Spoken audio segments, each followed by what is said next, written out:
The premise of the ADC program is simple, that children without visible means of support must be aided by the state. But to be eligible, a mother and her children must be without a man in the house.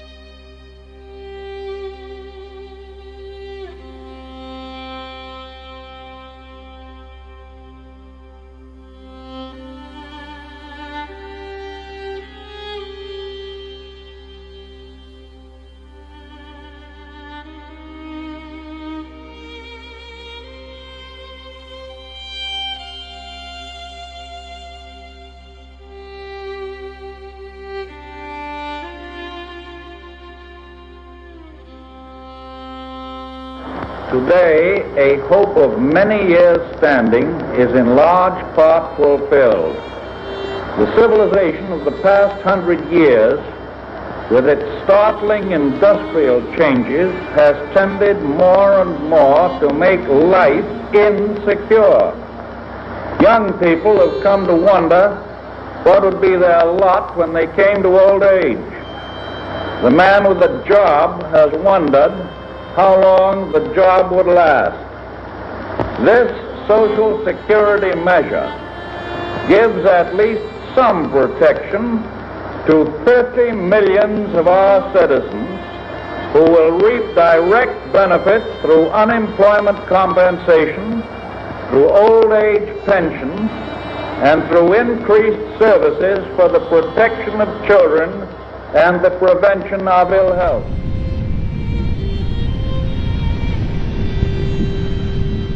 The American welfare system was born out of crisis in 1935 during the Great Depression. President Franklin D. Roosevelt signed the Social Security Act, creating federal assistance programs to help the poor, the elderly, and struggling families. This was the foundation of welfare in America, a safety net to prevent starvation and homelessness at a time when millions had lost everything.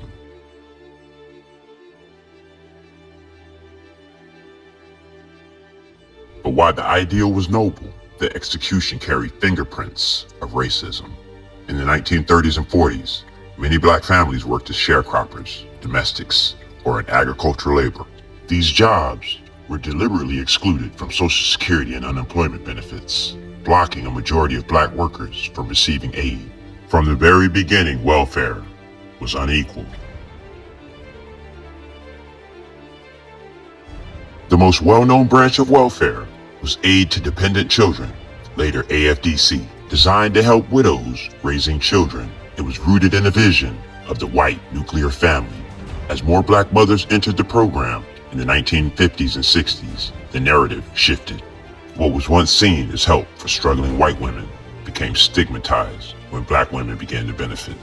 Politicians and the media painted welfare as dependency, laziness, and abuse, often racist stereotypes to target black mothers.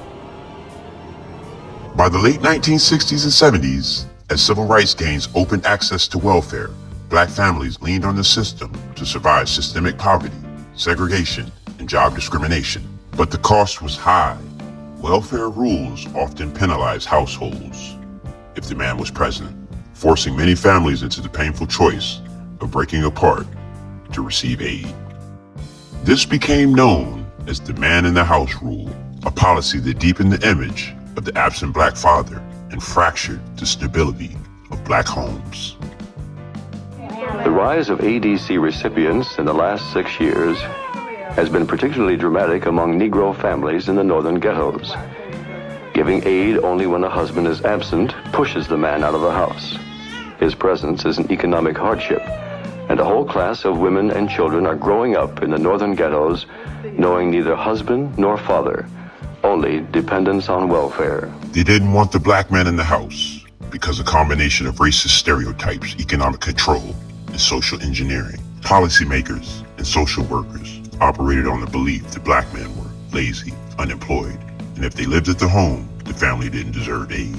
Welfare programs were originally built with the image of a white widow, single mother in mind. Instead of helping families rise together, the system forced men out to maintain eligibility.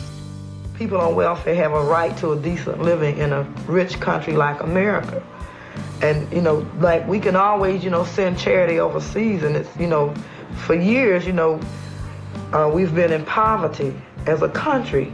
And that I'm concerned with, a country that, gets concerned with hunger in India, but's not concerned with hunger in the United States. Meanwhile, the original welfare queen that Reagan used as a basis for his caricature was based on a real person. And she was identified by the Chicago Tribune in 1974 as a person who had committed welfare fraud while driving fancy cars. In the 1980s, Ronald Reagan used the myth of the so-called welfare queen, a caricature based on a single mother to demonize black women and push cuts to social safety nets. And by the 1990s, Bill Clinton signed the 1996 Welfare Reform Act, which limited how long families could receive benefits. The cycle of stigma, surveillance, and restriction hit black communities hardest, where structural racism kept wages low and opportunities scarce. For black families, welfare has always been a double-edged sword. It kept food on the table and lights on in the darkest times, but it also carried shame, stereotypes, and policies that punish the very people it claimed to help. To qualify for most free services, such as milk, a pupil must be on welfare, and thus declares himself a welfare child. The teacher would tell everybody, the kids, about him being on welfare, and he didn't want them to know he was on welfare. Today, the legacy of welfare is still debated. Was it a lifeline or a trap? For Black America, the answer is complicated. It was both survival and sacrifice, both relief and restriction. It was a system born to fight poverty, yet shaped by racism, that often kept black families locked in cycles of need. The history of welfare is more than government programs. It's a story of resilience.